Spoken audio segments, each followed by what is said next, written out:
دیکھیے ڈاکٹر صاحب، یہ جو میں نے ٹویٹ کیا تھا یہ میں نے اس لیے کیا تھا کیونکہ میرے خیال میں یہ جو نام ہیں جو آپ نے لیے، جو میں نے اپنی ٹویٹ میں لکھے، ان ناموں کے اوپر تو کوئی دو رائے نہیں ہے. ان کی کمپٹنس، ان کا پروفیشنلزم، ان کے کریڈینشلز، ان کی اپنی فیلڈ میں سٹینڈنگ، اس میں کوئی شک نہیں ہے. اور کوئی میرا نہیں خیال ایسا شخص ہوگا پاکستان میں یا دنیا میں جو ان پر انگلی اٹھائے اور یہ کہے کہ یہ کوالیفائڈ نہیں ہے. تو یہاں تک تو یہ 7 لوگوں کو جمع کر کے میرا خیال ہے گورنمنٹ نے ایک بہت ہی اچھی ٹیم بنائی ہے. اور دیکھیں میں اصل میں اس میں ایک پہلے میں کہنے لگا تھا، آپ کو یاد ہوگا ڈاکٹر صاحب، کیونکہ میری اور آپ کی ایک ہی عمر ہے، بلکہ صابر شاکر صاحب کی بھی اور شہزاد صاحب کی بھی، میرا خیال ہے ایک ہی ایج گروپ کے مور اور لیس. ایک فلم تھی میگنیفیسنٹ 7، کنٹمپریریز کہتے ہیں اس کو انگریزی میں. پہلے تو میں لکھنے لگا تھا یہ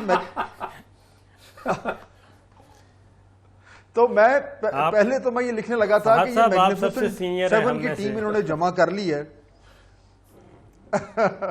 تو لیکن میں نے کہا کہ شاید وہ میگنیفیسنٹ بننے کے لیے ان کو اکانومی کو ٹھیک کرنا پڑے گا. چیلنج یہ ہے کہ اس وقت جو صورتحال ہے اس میں سے نکلنا جو ہے وہ تقریباً ناممکن سا ہے جب تک کہ یہ کڑوی گولی ہم نہ کھائیں. وہ کڑوی گولی آنے والی ہے. اب اس کے اوپر یہ بحث ہوگی کہ کڑوی گولی کس کی وجہ سے آئی ہے. کیا اگر 8 مہینے پہلے کچھ اور فیصلے ہوتے تو وہ گولی اتنی کڑوی نہ ہوتی؟ اس پہ بحث ہو سکتی ہے. لیکن میرا خیال ہے اس وقت ان کے پاس یہ جو معاہدہ ہونے جا رہا ہے، اس کے بعد 2 3 4 چیزیں جو ہونی ہیں وہ میرا خیال ہے ہم سب کو پتہ ہے. روپیہ ڈی ویلیو ہونا ہے، گیس اور بجلی کی قیمتیں بڑھنی ہیں، انٹرسٹ ریٹ اور زیادہ ہونے ہیں، اکانومی میں ایک سلونس آئے گی. یہ سب کچھ ہونے والا ہے. تو وہ اس میں آپ جس مرضی شخص کو بھی لے آئیں، 2 3 مہینے میں عوام کی چیخیں نکلنے والی ہیں. اچھا، عوام کی چیخیں نکلنے والی ہیں. صابر شاکر صاحب، جو گزشتہ کئی دنوں سے جو روپیہ 140 41 42 پہ تھا، بائی اینڈ لارج کہیں اسٹیٹ بینک انٹروین نہیں کر رہا تھا. تو اور بہت سے جو ہمارے اکانومسٹ ہیں، جو بینکر ہیں، جو کاروباری شخصیات ہیں، جو ٹریجریز کو ڈیل کرتے ہیں، جیسے عقیل کریم دیدی ہیں، ان سب کا یہ کہنا تھا، ایون سابق فائنانس منسٹر کا یہ کہنا تھا کہ ایک ایکویلیبرم میں ہے. روپی اس وقت اب اوور ویلیوڈ نہیں ہے، روپی کسی حد تک انڈر ویلیوڈ ہے. اور روپی پہ پل اگر ہوگا تو پھر اسپیکولیشن سے ہوگا. تو اب اگر فری فلوٹ کریں گے تو ظاہر ہے پھر لوگ پیسہ بنانے کے لیے اس پہ اسپیکولیٹ کریں گے، دھکا ماریں گے اس کو. اس کی نیچرل تو پرائس اس سے زیادہ کیا ہونی تھی اس وقت؟ اسد عمر صاحب جو کچھ طے کر کے آئے تھے وہ 750 ارب روپے کے نئے ٹیکسز تھے. ٹھیک. اور یہ روپے کو فری چھوڑنا تھا. اچھا، اس پہ کسی روپے کو فری چھوڑنے پہ اسد عمر نے ایگری کر لیا تھا؟ جی ایگری کیا تھا. فری فلوٹ پہ؟ جی ہاں بالکل، اس پہ فری پہ کر کے آئے تھے. مجھے تو کسی بندے نے کہا کہ ہم لوگوں نے یہ ایگری کیا تھا کہ ہم ایک مینیجڈ مارکیٹ، نہیں وہ فری فلوٹ نہیں ہے. فری فلوٹ کی ٹرم نہیں تھی، مجھے کسی نے بہت ہی اعتماد سے بتایا تھا. وہ میرا خیال ہے کہ فرسٹ اسٹیپ پہ کوئی 152 روپے پہ جانا ہے، اس کے بعد 160 روپے پہ جائے گا. 2 اسٹیپس ہیں اور اس کو فری چھوڑا جائے گا. یہ وہ 2 بنیادی شرائط تھیں. 750 فری ارب چھوڑنے سے حاصل کیا کرنا چاہتا ہے آئی ایم ایف؟ نہیں کیا چھوڑنا ہے میرا حاصل، یہ تو کوئی ماہر معیشت بتا سکتا ہے کہ اس سے کیا ہوگا. لیکن اس سے کم از کم پاکستان کی حد تک میں بتا سکتا ہوں کہ پاکستان کی حکومت آپ کو مضبوط حکومت لگ رہی ہے اس کے بعد، یا آپ کو ان کی حکومت ایک کمزور حکومت لگ رہی ہے کہ جو بھی جھنڈا ان کو آتا ہے یہ ایکسیپٹ کر لیتے ہیں؟ دیکھیں اپوزیشن کے پاس بہت بڑا ہتھیار آ گیا ہے اور مزید آئے گا. اس کی وجہ ہے کہ مسلم لیگ نواز، پیپلز پارٹی، مولانا فضل الرحمان صاحب یہ تو اب وہ ماحول بنا رہے ہیں کہ جی مہنگائی، آئی ایم ایف کی جو معاہدے ہیں وہ پارلیمنٹ میں لائے جائیں، ہم سے منظور کروائے جائیں. تو اپوزیشن تو کسی قسم کی کوئی رعایت نہیں کرے گی، اور اس وجہ سے بھی نہیں کرے گی کیونکہ ان کی طرف جو مقدمات ہیں احتساب کے وہ مزید تیز ہو رہے ہیں. شہباز شریف صاحب باہر ہیں، شریف فیملی پریشان ہے، زرداری فیملی بھی کوئی بہت زیادہ خوش نہیں ہے، بلکہ وہ بھی مشکلات میں ہیں. تو اگر ہم دیکھیں جو اپوزیشن کو کرنا چاہیے، ان کے پاس تو ایک بہت اچھا ٹول آ رہا ہے. اور آپ نے دیکھا کہ قومی اسمبلی میں بھی وہ کام نہیں کرنے دے رہے. کل بھی اسپیکر کا اچھا خاصا گھیراؤ کیا، ویسے کام نہیں کرنے. اور جب بجٹ معیشت جو ہے وہ بہت ہی، مجھے جو لگ رہا ہے بجٹ سپیچ میں، بجٹ سیشن جو ہوگا وہ بھی مار کٹائی والا ہی ہوگا. کوئی اتنا ڈسپلن شاید نہ. آپ کو بیرسٹر شہزاد اگر صاحب یہاں پی ایم ایل این کا PPP کا کوئی بندہ تو ہے نہیں، مطلب فہد حسین صاحب ہیں، وہ بھی تجزیہ کار ہیں، لکھنے والے ہیں، ظاہر ہے کسی پارٹی سے ان کا تعلق نہیں ہے، میرا بھی نہیں ہے، ان کا بھی نہیں ہے. لیکن ہم لگ یہ ایسا رہا ہے کہ آپ کی حکومت کچھ اپنے مسائل کی وجہ سے یا اپنی کچھ نہ ہینڈل کر سکنے کی وجہ سے ایک بہت بڑے کرائسس کی طرف جا رہی ہے. اگر یہ ڈالر کو ایسا ہی جھٹکا لگتا ہے, مہنگائی پہلے کمر توڑ پہ ہے, لوگ ان ایمپلائڈ ہیں, بہت سے لوگ جو ان ایمپلائڈ ہوئے ان کو دوبارہ جابز نہیں مل رہی, تنخواہیں کم ہو گئی ہیں, اگر جابز مل رہی ہیں تو کم تنخواہوں پہ مل رہی ہیں. اس سارے کرائسس میں یہ جو آئی ایم ایف کے رضا باقر صاحب آپ آئی ایم ایف سے لے آتے ہیں, فیڈرل بورڈ کا چیئرمین جب لگاتے ہیں وہاں ریزسٹنس ہو رہی ہے, اپوزیشن آپ کے پیچھے ہے, تحریک کی بات ہو رہی ہے, پی ایم ایل این میں آپ کو ری شفل کر رہی ہے, یہ سب چیزیں کوئی آپ کے لیے کوئی بڑا یعنی مشکل سا گھڑی لگتا ہے بلڈ اپ ہو رہا ہے سما؟ دیکھیے میں اس کو یہاں سے شروع کروں گا. جو سب سے پہلے فہد صاحب نے بات کی کہ جو کڑوی گولی ہے وہ تو آپ کو نگلنی پڑے گی. آئی ایم ایف کی جو پیکج ہے وہ تو آپ کو اس میں پروگرام میں جانا پڑے گا, کیونکہ اس وقت جو اکانومی کی صورتحال ہے, اور اگر آپ یہ کہیں ایمانداری سے کہ یہ ساری اکانومی کی ذمہ داری آپ اس 8 ماہ کی حکومت پر ڈال دیں تو وہ تو آپ کو 8 سال لگنے لگ گئے ہیں ویسے, ہے نا؟ یہ اتنے مشکل تھے 8 ماہ. نہیں فکر نہ کریں, انشاءاللہ 8 نہیں 10 سال بھی رہیں گے. لیکن یہ جو نہ کہیں ایسی باتیں, انوشا رحمان نے مجھے یہی کہا تھا کہ 10 سال تو کم از کم رہے گی ہماری حکومت. دیکھیے اب نہیں میں وہ نہیں کہہ رہا, وہ عوام فیصلہ کرے گی 5 سال بعد, لیکن یہ اس وقت آپ کو اس پروگرام میں جانا ہے. اب بات یہ ہے کہ کس طرح بہتری سے آپ اس میں سے نکل سکیں, اور پھر بھی جو پرائم منسٹر صاحب کا ویژن ہے, اگین میں وہ اس کے ساتھ کوالیفائی اسٹیٹمنٹ دے رہا ہوں کہ میں کوئی اکانومی کا ایکسپرٹ نہیں ہوں, بلکہ اس کا اسٹوڈنٹ بھی نہیں ہوں شاید, لیکن جو ان کے دل میں احساس ہے اور جو عوام کے لیے بہتری ہے وہ بھی ساتھ اپنے رکھی ہوئی ہے. لیکن اس کے ساتھ ساتھ آپ نے ملک کو بھی تو ٹھیک کرنا ہے. کڑوی گولی ہے, جیسے آپ کو ڈائسینٹری امیبک لگی ہو تو فلیجل کی گولی کھائیں تو اس کا میٹیلک ٹیسٹ آتا ہے, لیکن 3-4 دن پھر بعد صورتحال ٹھیک ہو جاتی ہے. ایک سال میں دوسری چیز ایڈ کر دوں نا, یہ میں کڑوی گولی کے ساتھ دوسری چیز ایڈ کر دوں. دونوں میرے جو بھائیوں نے اس وقت بات کی نا, دوسری صابر شاکر نے بات کی, ایک طرف آئی ایم ایف کا پروگرام ہے جس میں ہم نے جانا ہے. آج اگر ہماری حکومت نہ ہوتی, پی ایم ایل این کی ہوتی, پی پی پی کی ہوتی, تو آئی ایم ایف کا پروگرام پھر بھی ہونا تھا, اور آلموسٹ سیم شرائط پہ ہی ہونا تھا. فہد حسین, کیا یہ بات صحیح ہے؟ کیونکہ آپ تو ایک انٹرنیشنل پرسپیکٹو سے بھی چیزوں کو دیکھتے ہیں. اگر حکومت نواز شریف صاحب کی ہوتی, اسحاق ڈار صاحب فائنانس منسٹر ہوتے, تو آپ کا خیال ہے اسی طرح کی معاشی صورتحال ہوتی, اتنا ہی سخت آئی ایم ایف کا پیکج ہوتا, یا آئی ایم ایف کا, ورلڈ بینک کا, ایشین ڈیولپمنٹ بینک کا, واشنگٹن کا کوئی نرم ہاتھ ہوتا حکومت پہ؟ دیکھیے میرا خیال ہے وہ تو گریٹ واٹ ایفس آف ہسٹری کے, اگر ایسا ہوتا تو ایسا ہوتا. میرے خیال میں اگر ابھی جب میں پی ایم ایل این کے کچھ لوگوں سے بات کرتا ہوں تو وہ یہ کہتے ہیں کہ اگر ہماری حکومت آتی تو ہم اگست نہیں تو سپٹمبر میں ہم آئی ایم ایف سے معاہدہ سائن کر لیتے. یعنی اس میں تو کوئی دو رائے نہیں تھی بہت سارے ایکسپرٹس میں کہ آئی ایم ایف کے پاس فوراً چلے جانا چاہیے تھا, بلکہ پی ٹی آئی کے اندر بھی بہت سارے ایسے لوگ تھے جو یہ کہہ رہے تھے کہ اسد عمر صاحب کا یہ غلط فیصلہ ہے. تو یہ جو 8 مہینے کا جو ہمیں ڈیلے ہوا ہے, اس سے ڈاکٹر صاحب ایک بڑا بنیادی نقصان ہوا ہے. 2 نقصان ہوئے. پہلا تو یہ کہ جو اپروچ لی گئی 8 مہینے میں آئی ایم ایف کو ڈیلے کرنے کے لیے, اس سے ایک تو انسرٹنٹی بڑھی, اس انسرٹنٹی سے جو آپ کا انویسٹمنٹ کلائمیٹ ہے وہ خراب ہوا, اور تیسرا جو اپروچ لی گئی اس سے کہ ہم نے اکانومی کو, اس سے اکانومی سلو ہو گئی. آپ نے ٹرانزیکشنز ختم کر دیے, انٹرسٹ ریٹ بڑھا دیے, اور سب لوگوں نے پیسے پہ ہاتھ روک لیا. اس سے مزید ایک جو ہے صورتحال خراب ہوئی, کیونکہ اکانومی کانٹریکٹ کر گئی.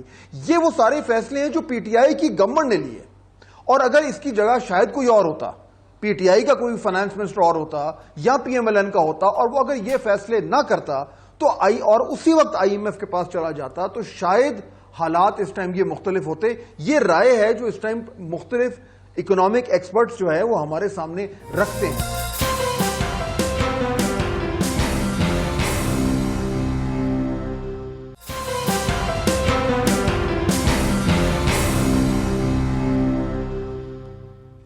ناظرین ویلکم بیک. میں جانا تو چاہ رہا تھا فہد حسین صاحب کی طرف, لیکن صابر شاکر صاحب کچھ کہنا چاہ رہے ہیں. جناب اچھا, وہ فہد صاحب کہہ رہے تھے نا کہ یہ 8 مہینے لیٹ ہوا.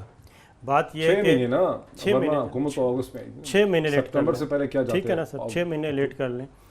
بات یہ کہ اگر آپ پیپلز پارٹی اور مسلم لیگ نواز سے کمپیئر کریں تو وہ تو ماشاءاللہ 36 ارب ڈالر انہوں نے اپنے اپنے ادوار میں لیے, تقریباً $54-56 دونوں گورنمنٹس کے بنتے ہیں.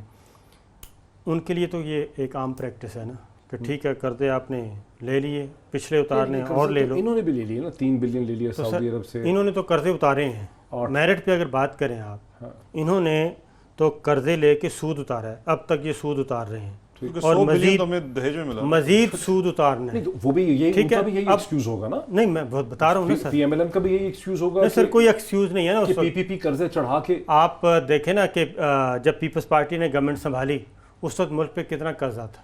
40 بلین. جب پیپلز پارٹی نے گورنمنٹ سنبھالی تو 38 بلین 38 ٹھیک ہے، 2008. اس کے بعد آپ 30 مزید ایڈ وہ کر 63 پہ چھوڑ کے گئے، 63 پہ یہ لے آئے 96 پہ 95 پہ. تو یہ تو مقابلہ کر رہے ہیں نا. تو دوسری بات یہ ہے کہ پھر کہاں لے کر جائیں گے، اب یہ بھی تو دیکھنا پڑے گا. پھر اگلی بات آئی ایم ایف 136 اس سے زیادہ کڑی شرائط اس وقت عائد کی. آئی ایم ایف نے واضح طور پہ، امریکہ نے آئی ایم ایف کو وارن کیا کہ اس طرف نہیں جانا.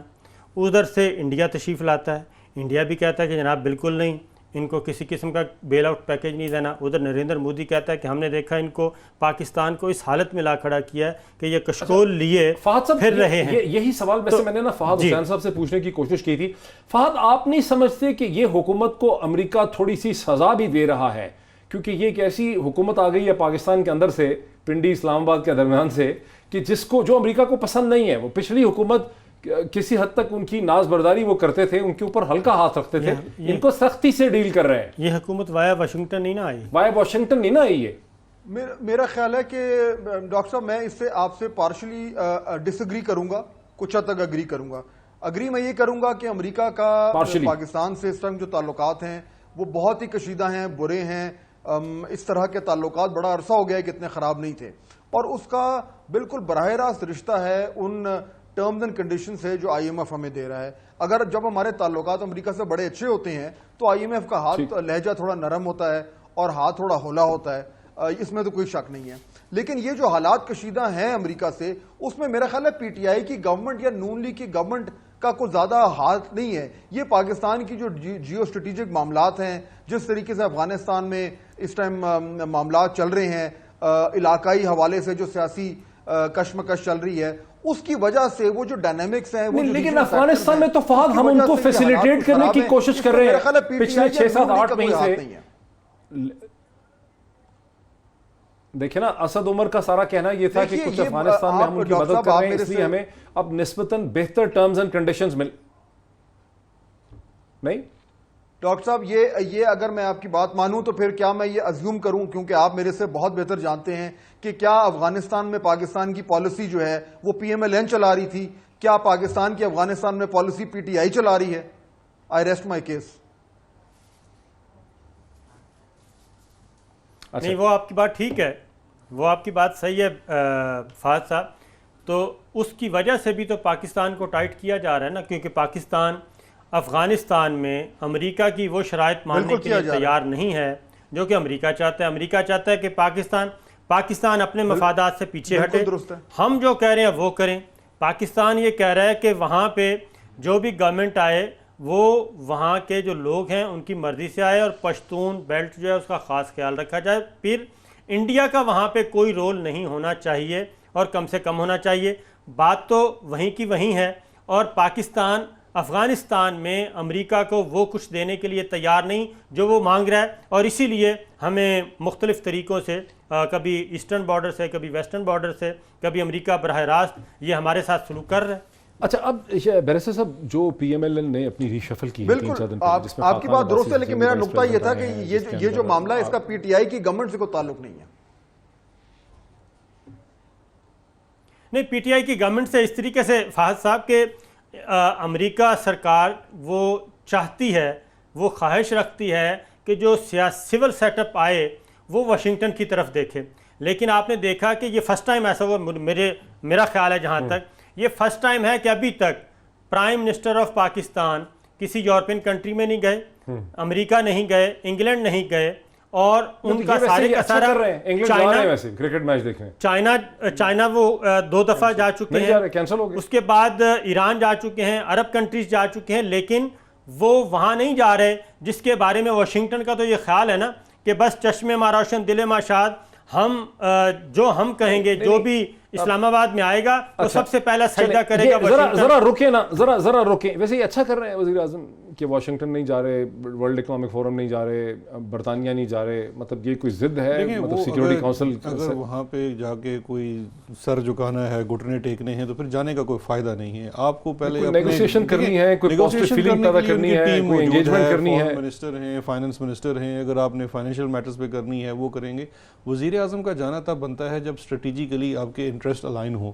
اس وقت جیسے فہد بھی کہہ رہے ہیں، کچھ جیو آپ کی اسٹریٹجک جو لوکیشن ہے، اس کی جو پولیٹکس میں جو شفٹ آ رہا ہے وہ بھی فیکٹر ہے. لیکن ایٹ دا سیم ٹائم جو بات صابر شاکر نے کی کہ یہ ایک واشنگٹن نواز حکومت نہیں ہے. عمران خان صاحب کا پہلے بھی بڑا سخت سٹانس رہا ہے کچھ چیزوں کے اوپر ورسز یو ایس، تو وہ اس چیز کی بھی سزا دی جا رہی ہے آئی ایم ایف کی نیگوسیشنز کے اندر، ٹرمز کے اندر، ایف اے ٹی ایف کے پروگرام کے اندر. یہ تمام چیزیں ہمارے سامنے ہیں.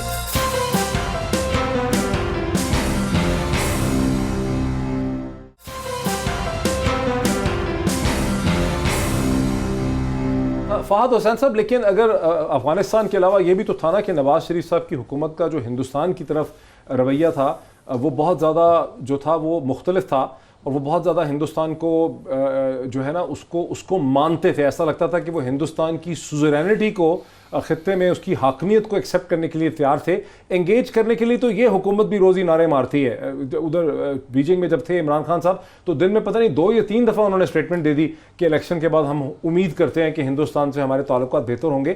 تو انڈیا کا جو فیکٹر ہے وہ بھی بڑا امپورٹنٹ ہے کہ نواز حکومت جو تھی اس کا ہندوستان کی طرف جھکاؤ تھا، چونکہ اس حکومت کو شروع میں کم از کم دیکھا گیا کہ یہ ہندوستان نواز نہیں ہے. یہ بھی ایک پنشنگ سٹک کا جو راڈ ہے، مارنے والی راڈ ہے، اس کا یہ بھی حصہ ہے.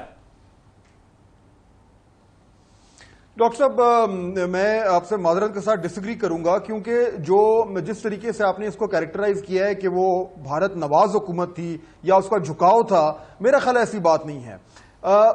جو پی ایم ایل این کی گورنمنٹ تھی وہ بھارت سے بہتر تعلقات چاہتی تھی. میاں نواز شریف کا شروع سے یہ آرگیومنٹ تھا کہ ہمیں علاقائی طور پر اگر امن ہوگا تو جو ہماری اکانومی ہے. عمران خان کی حکومت نہیں چاہتی بہتر تعلقات، کرتارپور بارڈر اوپننگ، لیکن جس طریقے سے یہ بھی تو بہتر تعلقات ہی چاہتے ہیں. جس طریقے سے یہ ہوا کہ وہ مودی صاحب یہاں پہ آ گئے، یا ایسا ہوا کہ انہوں نے کچھ غلطیاں کی ہیں، جس طریقے سے وہ فوری طور پر جو ہے وہ اپنی مودی کی جو انوگریشن تھی اس پہ چلے گئے، یا مودی کو یہاں انوائٹ کر لیا. میرا خیال ہے کچھ مسٹیکس ہوئی ہیں، اس میں کوئی شک نہیں ہے. لیکن یہ کہنا کہ وہ بھارت نواز تھی، یہ کیریکٹرائزیشن میرا خیال ہے درست نہیں ہوتی. آپ یہ بھی نوٹ کریں کہ پاکستان میں جو بھی سیاسی گورنمنٹ آتی ہے وہ ہمیشہ یہ کہتی ہے کہ ہمیں بھارت سے تعلقات اچھے رکھنے چاہیے. لیکن اس میں آخری بات میں آخری بات میں کر دوں پھر آپ آ جائے گا. آخری بات، جو سیاسی گورنمنٹس ہیں وہ ہمیشہ یہ کہتی ہیں جب وہ پاور میں آتی ہیں تو وہ ہمیشہ ان کو یہ اندازہ ہوتا ہے کہ ہمیں بھارت سے اچھے تعلقات رکھنے ہیں. میں کہوں گا اچھا لفظ بھی غلط ہے، ہم ایک جو ہے وہ نارملائز تعلقات کرنے چاہیے تاکہ کشیدگی جو ہے وہ دونوں ملکوں کو سوٹ نہیں کرتی. لیکن جب وہ پاور میں آتے ہیں تو انہیں یہ بھی احساس ہوتا ہے کہ بھارت اس وقت پاکستان سے دوستی کرنے میں انٹرسٹڈ نہیں ہے، بھارت پاکستان سے تعلقات نارملائز کرنے میں انٹرسٹڈ نہیں ہے. تو پاور میں آ کے جب آپ کو صحیح اندازہ ہوتا ہے تو پھر آپ کو ایک قدم پیچھے لینا پڑتا ہے اور تھوڑا ریئلسٹک ہونا. بات یہ ہے کہ سنیں، بات یہ ہے کہ آپ نے خود ہی 2-3 باتوں کا تذکرہ کیا کہ نواز شریف صاحب چلے گئے ادھر مودی کے انوگریشن میں، وہ حلف وفاداری جو تھی، حلف برداری کی تقریب میں. آپ کو پتہ ہے کہ وہ کتنا شرمناک طریقے سے انویٹیشن تھا. فورن آفس آج بھی کھلا ہے، آپ وہاں جائیں. انڈین ہائی کمشنر آئے، انہوں نے کہا کہ یہ انویٹیشن ہے، اور لیکن اپنے پردھان منتری سے یہ ریکویسٹ کر دیں کہ وہ وہاں پہ کسی کشمیری قیادت سے ملاقات نہیں کریں گے، سیدھے جائیں گے اور وہاں سے سیدھے واپس آ جائیں گے. اس وقت فورن آفس نے بھی یہ کہا کہ یہ کافی ہماری انسلٹنگ ایٹیچیوڈ ہے، آپ اس پہ نہ جائیں، آپ زیادہ سے زیادہ سرتاج عزیز صاحب کو بھیج دیں. لیکن نواز شریف صاحب نے وہ شرمناک دعوت نامہ قبول کیا اور چلے گئے. ایکسپلین کرنا صابر شاکر صاحب کہ کیوں کیا انہوں نے، مطلب وہ اتنے لیٹے ہوئے کیوں، اتنا جھکے ہوئے کیوں تھے. اب اس کے بعد یا تو نواز شریف صاحب کے تعلقات اس کو استعمال کرتے وہ پاکستان کے لیے، نریندر مودی کو بلاتے آفیشیل وزٹ پہ، وہ پاکستان آتے، پاکستان سے بات چیت کرتے، وہ بھی نہیں کیا. وہ اپنی ایک نواسی کی شادی پہ انہوں نے بلایا، جاتی عمرہ میں، کسی کو کانوں کان خبر نہیں ہوئی. اور اس کے بعد یہ سارے معاملات واگا بارڈر سے جاتی عمرہ اور جاتی عمرہ سے واگا بارڈر آ رہے ہیں, وفود آ رہے ہیں, پرائیویٹ جا رہے ہیں, کسی کو کچھ پتہ نہیں ہے. تو جب اس طرح کی باتیں ہوں گی تو پھر آپ کیسے کہہ سکتے ہیں کہ نریندر مودی کی جو سرکار اور نواز شریف صاحب کو ہم بھارت نواز نہ کہیں. سجن جندال آتے ہیں, کسی کو نہیں پتا, بغیر ویزے کے وہ مری جاتے ہیں, راول پنڈی کا ان کا ویزا نہیں ہے. تو پھر یہ ساری چیزیں جب بیک ڈور چینل پہ ساری ہو رہی ہیں, ہمارے فارن آفس کو نہیں پتا, آپ مانیں یا نہ مانیں, ہماری اسٹیبلشمنٹ, کسی بھی ملک کی اسٹیبلشمنٹ وہ سٹیک ہولڈر ہے. ایسا ممکن نہیں ہے کہ آپ پینٹاگون کو مائنس کر کے, سی آئی اے کو مائنس کر کے آپ کہیں کہ صرف وائٹ ہاؤس انڈیپینڈنٹ ہے. وائٹ ہاؤس پالیسیاں نہیں بناتی, وائٹ ہاؤس امپلیمنٹ کرتی ہے. تھوڑا سا ڈاکٹر صاحب اس میں بڑی بحث ہو سکتی ہے, لیکن میرا سوال یہ ہے کہ آج کے جو حالات ہیں ان سے کیا رہے. میں کہہ رہا تھا کہ اس پہ بحث ہو سکتی ہے, لیکن حالات یہ ہیں کہ کیا جس میں آئی ایم ایف کا پروگرام سائن ہونے والا ہے اور عوام کی چیخیں نکلنے والی ہیں, اس سے ڈائریکٹ ریلیونس کیا ہے؟ پی ٹی آئی کی گورنمنٹ جو ہے وہ جنگ کرنا چاہتی ہے انڈیا سے؟ بالکل نہیں کرنا چاہتی. عمران خان تو بہت اس سے زیادہ لبرل ہیں, لیکن ان کو یہ ملا کہ بالا کوٹ ہو گیا. اچھا, اب یہ تھوڑا سا شہزاد اکبر صاحب, میں چونکہ آپ کو موقع ہی نہیں مل رہا ہے ان دونوں کی لڑائی اور نوک جھونک کے درمیان میں, ریلیونس تھوڑی سی یہ ہے جو فہد حسین کہہ رہے ہیں, میرا یہ خیال ہے کہ ریلیونس یہ ہے کہ یہ حکومت بھی ہندوستان کو انگیج کرنا چاہتی ہے, رسپیکٹفلی کرنا چاہتی. نواز شریف صاحب کو غالباً اندازہ تھا یا ان کے اوپر دباؤ تھا کہ ہندوستان کو انگیج کیے بغیر انڈیا کی ٹرمز اینڈ کنڈیشن میں ان کو واشنگٹن کی کنٹینیوڈ خوشنودی نہیں مل سکتی. اس حکومت کو واشنگٹن کی خوشنودی نہیں مل رہی ہے. فیٹف کا یہاں مسلسل پاکستان کو ایک پولیٹیکل طریقے سے اپنے حصار میں رکھنا اور بہت دباؤ ڈالنا, اور آئی ایم ایف کا پاکستان کو تمام ترلے منتیں کہ سخت کنڈیشنز ہی دینا, جبکہ ہم افغانستان میں بھی فیسیلیٹیٹ کرنے کی کوشش وغیرہ کر رہے ہیں. یہ سب شو کرتا ہے کہ عمران خان کی حکومت کو واشنگٹن کی, برطانیہ کی, آئی ایم ایف کی, ورلڈ بینک کی, ایشین ڈیولپمنٹ بینک کی سپورٹ حاصل نہیں ہے اس طرح سے. یہ کہنے میں پروفیشنل لگتا ہے لیکن مسئلہ پولیٹیکل ہے یہاں پر بھی. نہیں, دو چیزیں ہیں, ایک تو یہ پولیٹیکل مسئلہ ہے, اور دوسرا یہ میں سمجھتا ہوں یہ پھر ہماری کسی قسم میں ویلیڈیٹ بھی کر رہا ہے کہ ایک پرو پاکستان پالیسی ہے. ہم کیوں واشنگٹن کی طرف دیکھیں, ہم واشنگٹن کی وجہ سے انڈیا کے ساتھ ان کے ٹرمز کے اوپر کیوں چلیں. انڈیا کے اوپر اگر پاکستان کے نارمل تعلقات انڈیا سے پاکستان کے انٹرسٹ میں ہیں, انڈیا کی عوام کے انٹرسٹ میں, لیکن اس کے لیے ہمیں امریکہ کی ضرورت نہیں ہے, کسی ویسٹرن طاقت کی ضرورت نہیں ہے, ہمارے اپنے ٹرمز کے اوپر ان کے ساتھ تعلقات میں. ٹی وی ٹیلی ویژن پروگرام کی انٹلیکچوئل ڈیبیٹ سے بڑھ کے پیٹ پہ پتھر باندھنے والی سچویشن ہو گئی ہے کہ آپ نے امریکہ اس کے اتحادیوں کو نہیں مانا تو وہ آپ کے اقتصادی حالات اتنے مشکل کر دیں گے کہ آپ کے لوگ چیخیں ماریں گے. اور یہ اقتصادی حالات جو بات صابر کر رہے تھے وہ امریکہ نواز حکومتیں پالیسیوں کے وجہ سے اس حالت پہ پہنچے ہیں, اس ڈگر پہ $96 بلین کا ایکسٹرنل ڈیٹ لے کے آپ آج لوگ بھول گئے 8 مہینے کے بعد ڈیٹ کس نے کیا تھا. اب تو الائنس بن رہا ہے. مولانا فضل الرحمان آپ پہ ایک چڑھائی کرنے کی بات کر رہے ہیں. پی ایم ایل این کی جو ری شفل ہوئی ہے, جو اصل ایشو ہے, اب اس کا عید کے بعد, رمضان کے بعد یہ لوگ اس کا فائدہ اٹھائیں گے. دو چیزیں, فائدہ کس لیے اٹھائیں گے؟ عوام کا درد نہیں ہے جو عوام کا درد تو کسی سیاسی جماعت. یہ ری شفل کس لیے ہو رہا ہے, اس کے پیچھے کیا کیسز ہیں, کیا چیزیں کھل کے سامنے آ رہی ہیں, کن کی ٹیٹیاں نکل رہی ہیں, کن کے فیک اکاؤنٹس نکل رہے ہیں, اور یہ پورا اس وقت جو اس کو پولیٹیسائز کرنے کی چیز بات کر رہی ہے اپوزیشن, اس کے بجائے کہ اس میں پازیٹیو رول ادا کرے, وہ اس کو کمپلیٹ کیوں ہو رہا ہے ری شفل؟ آپ زمانی نہ کریں بات جس طرح. ری شفل کیوں ہو رہا ہے؟ ری شفل اس لیے ہو رہا ہے کہ ان کی چوریاں پکڑی جا رہی ہیں. اچھا, ان کے تمام کیسز کھول کے سامنے, بھی کیسز ہیں, کیسز تو سب شاہد خاقان عباسی پہ کیسز ہیں, اس کے بعد شہباز شریف مریم نواز کو انہوں نے وائس پریزیڈنٹ بنا دیا ہے, تو وہ بھی کنوکٹڈ ہے. دیکھیں وہ تو مجھے سمجھ نہیں آتی ہے کس طرح حنیف عباسی کو بھی عہدہ مل گیا. دیکھیں اب قانون میں ہے, اب سسپینشن آف سینٹنس جو ہوتا ہے سسپینشن آف سینٹنس ہے, کنوکشن نہیں ہے. یہ بڑا صاف سا قانون ہے. یہ جان کے اس لیے بنایا کہ ایک دفعہ سے پھر عدالتوں کے سامنے کنٹروورسیز جائیے. عدالتیں تو نہیں چاہتی, وہ تو چاہتی ہیں کہ پولیٹیکل پارٹیز جو ہیں وہ اچھی طرح سے بیہیو کریں, ایسے چیزیں نہ کریں. اب یہی ہوگا, اب وہ عدالت کے پاس جائیں گے کہ جی یہ نہیں بنا سکتے, پھر عدالت سے فیصلہ آئے گا, کہیں گے دیکھیں عدالتیں ہمارے خلاف ہیں. تو یہ ایک پورا وہ ماحول بنانے کی کوشش کی جا رہی ہے صرف اس لیے کہ جیسے ہی تھوڑا سا احتساب کا عمل شروع ہوا, چیزیں ادارے آزاد ہوئے, ایف ایم یو نے رپورٹنگ شروع کر دی, فیک اکاؤنٹ سامنے آ گئے, نیب, ایف آئی اے, سب اداروں نے اپنے کام کرنے شروع کیے, چیزیں پکڑی جانے. تو یہ اس لیے آپ کا خیال ہے کہ شفل ہوئی ہے. ناظرین ایک بریک لیتے ہیں, بریک کے بعد میں چلوں گا سیدھا فہد حسین صاحب کی طرف, کیونکہ انہوں نے اس کے اوپر بہت ہی دلچسپ ایک انالیسس لکھا ہے. اپنا کالم کا ان کا نام ہے رائبینڈ ری شفل. کو ایک ہفتہ پہلے انہوں نے لکھا ہے کہ یہ رائبینڈ کی جو ری شفل ہوئی ہے پی ایم ایل این کی, اس کی اہمیت ہے کیا, اور فہد حسین صاحب سے سمجھنا چاہیں گے کہ وہ اس کو کیسے دیکھتے ہیں, کیسے پی ایم ایل این فائدہ اٹھا سکتی ہے موجودہ معاشی اقتصادی بحران کا. After the break.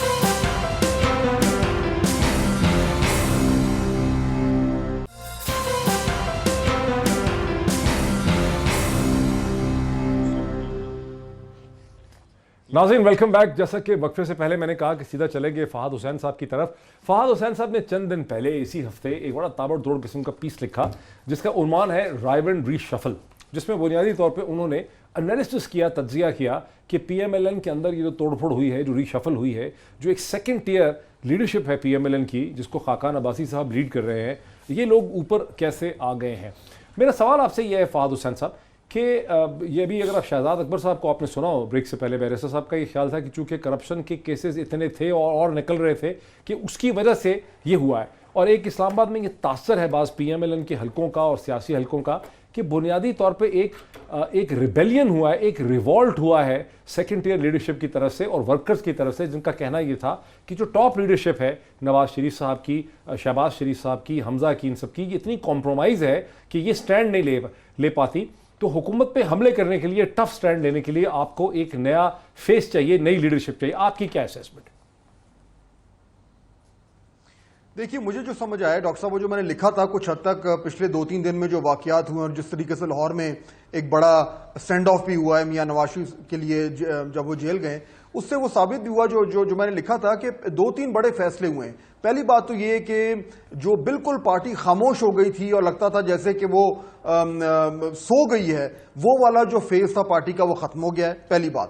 دوسری چیز یہ بھی فیصلہ ہوا ہے کہ اب انہوں نے اپنی ایک جارحانہ قسم کی سیاست کرنی ہے اور پارلیمنٹ میں بھی اور پارلیمنٹ کے باہر بھی، کیونکہ حالات بھی ایسے بنتے جا رہے ہیں. اور اب آئی ایم ایف اور بجٹ کے بعد جو جس طریقے سے مہنگائی میں اضافہ ہونا ہے، تو ان کے لیے ایک بڑی آئیڈیل صورتحال بنتی جا رہی ہے. اور تیسری چیز ڈاکٹر صاحب معاف کیجیے گا، جو سب سے امپورٹنٹ ہے وہ یہ ہے کہ یہ جو جارحانہ اب ہمیں سیاست نظر آئے گی پی ایم ایل این میں، اس میں ایک فرق ہے.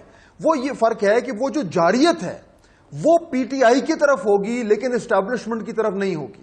دس از دا کریٹیکل پوائنٹ کہ جاریت جو ہے وہ پی ٹی آئی کی طرف ہوگی، اسٹیبلشمنٹ کی طرف نہیں ہوگی. لیکن فہد میرے دوسرے سوال کو آپ نے نہیں ایڈریس کیا کہ ایک تاثر یہ بھی ہے کہ پی ایم ایل این کی سیکنڈ ٹیئر لیڈرشپ اور ورکرز کی طرف سے دباؤ تھا اس تبدیلی کے لیے. یہ کوئی نواز شریف اور شہباز شریف نے یہ تبدیلی نہیں کی ہے جس میں شہباز شریف صاحب نے پبلک اکاؤنٹ کمیٹی چھوڑ دی، پارلیمانی پارٹی چھوڑ دی.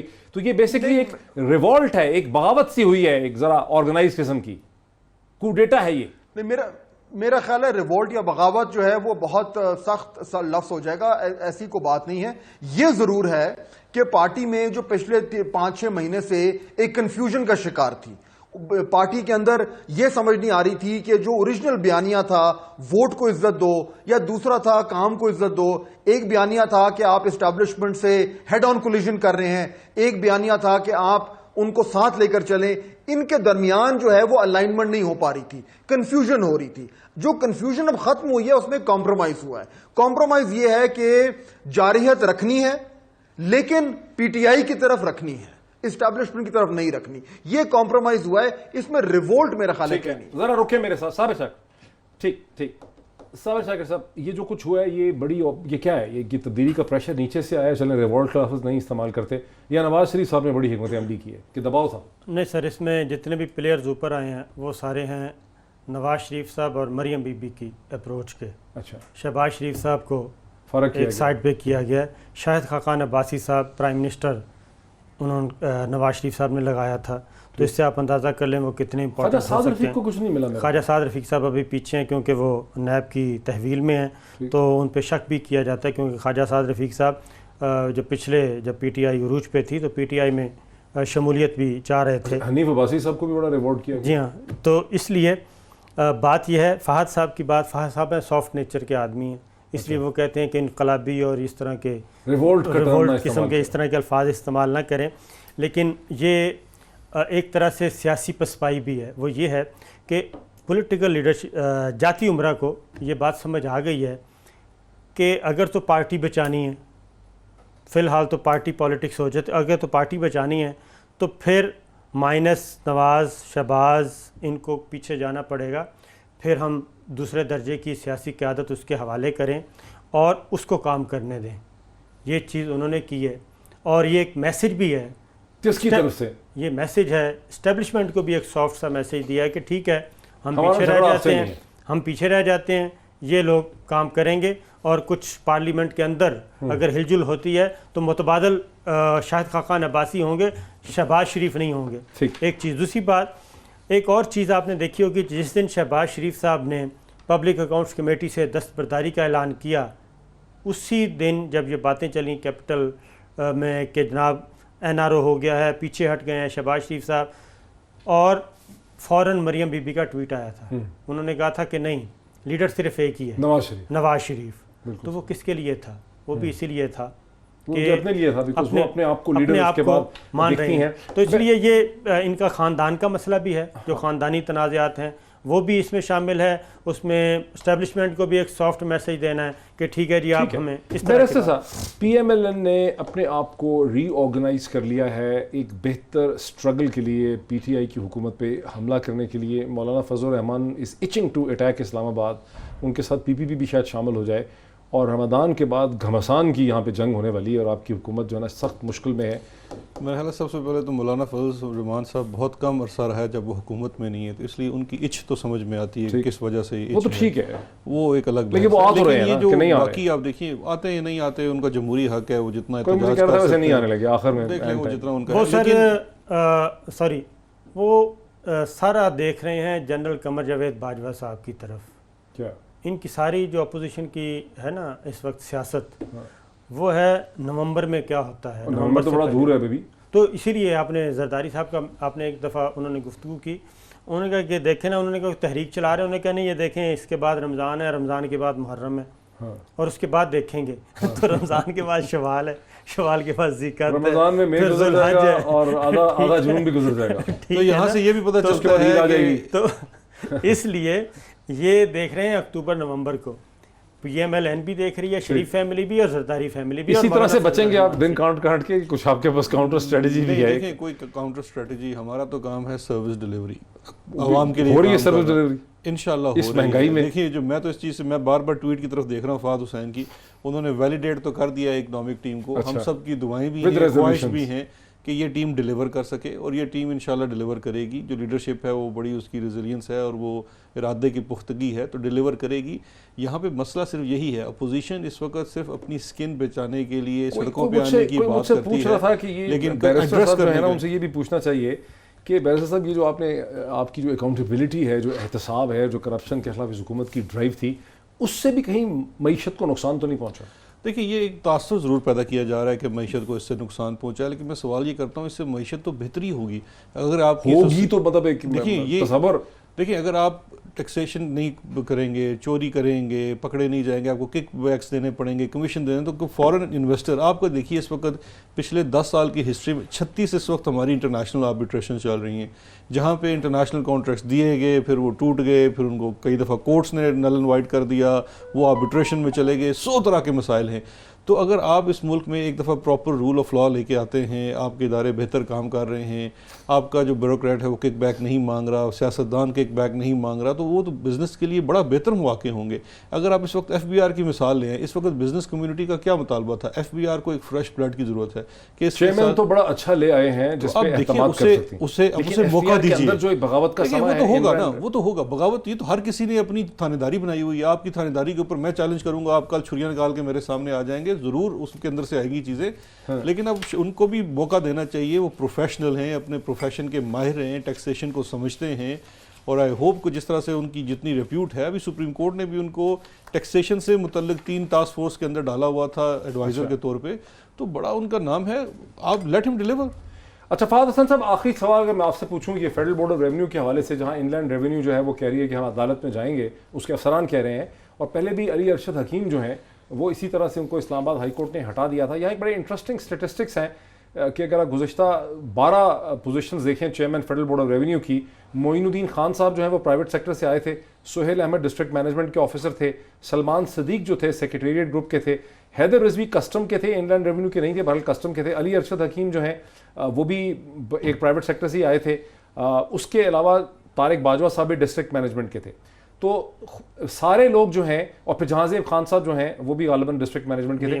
تو ان لینڈ ریونیو سے تو ہمیشہ لوگ آئے نہیں ہیں، تو یہ ان لینڈ ریونیو والوں نے جو کھپ ڈالی ہے، یہ بغاوت کا سما ہے، اس میں کتنی منطق اور کتنی لاجک ہے؟ 12 میں سے 6-7 تو آئے نہیں ان لینڈ ریونیو سے.